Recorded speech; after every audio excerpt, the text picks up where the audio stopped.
Body শেমিংকে তোয়াক্কা না করে সাহসী ফটোশুট করলেন সঙ্গস্ত্রী। বস্ত্রহীন বাহু যুগল, সফেদ কাপড়ে শরীরের একাংশ ঢাকা, মাথার চুলগুলো এলোমেলোভাবে ছেড়ে দেয়া, দৃষ্টি স্থির হয়েছে অজানায়। ফেসবুকে পোস্ট করা সাদা কালো ছবিতে এমন লুকে ধরা দিয়েছেন ভারতীয় টিভি অভিনেত্রী সঙ্গশ্রী সিনহা। বৃহস্পতিবার 20 জুন বেশ কটি সাদা কালো ছবি নিজের ফেসবুকে পোস্ট করেন সঙ্গশ্রী সিনহা। এসব ছবির ক্যাপশনে তিনি লেখেন, সেক্সি হলো মনের অবস্থা। এরপর থেকে বিষয়টি নিয়ে জোর চর্চা চলছে নেট দুনিয়ায়। নেটিজেনদের অনেকে সঙ্গশ্রীর লুক ও বক্তব্যের ভূয়সী প্রশংসা করছেন। হঠাৎ এমন লুকে ফটোশুট করার কারণ জানতে ভারতীয় একটি গণমাধ্যম যোগাযোগ করে সঙ্গশ্রীর সঙ্গে। আলাপচারিতার শুরুতে জানতে চাওয়া হয়, প্রথা ভাঙতেই কি এমন লুকে ছবি তুললেন? জবাবে অভিনেত্রী বলেন, যে কোনো চেহারাই আকর্ষণীয় ও লাস্যময়ী হয়ে ওঠা যায়।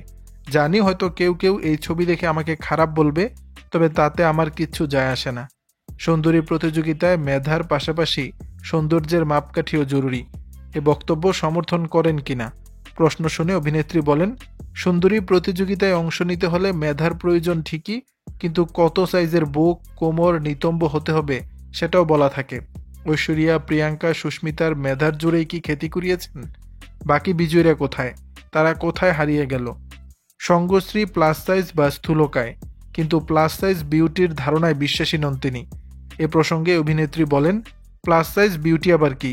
সৌন্দর্যের আবার প্লাস মাইনাসের মাপকাঠি কিসের? নিজের মা, বন্ধু বা প্রেমিককে কি এই চোখে দেখি আমরা? তাহলে বাকিদের ক্ষেত্রেও এই একই দৃষ্টিভঙ্গি থাকবে না কেন? আগে হাত কাটা পোশাক পরতে ইতস্ত বোধ করতাম। আমি জানতাম না এখন আমাদের সাইজের ডিজাইনের পোশাক পাওয়া যায়। অধিকাংশ ক্ষেত্রে দেখি বড় বড় ব্র্যান্ড প্লাস সাইজ বলে 34 কোমরের পোশাক বিক্রি করে। সঙ্গশ্রী ব্যক্তিগত জীবনে ভালো থাকতে চান, তা জানিয়ে তিনি বলেন, 39 বছর বয়সে আমি ভালো থাকতে চাই। কে কি বলছে তাতে কানই দেব না।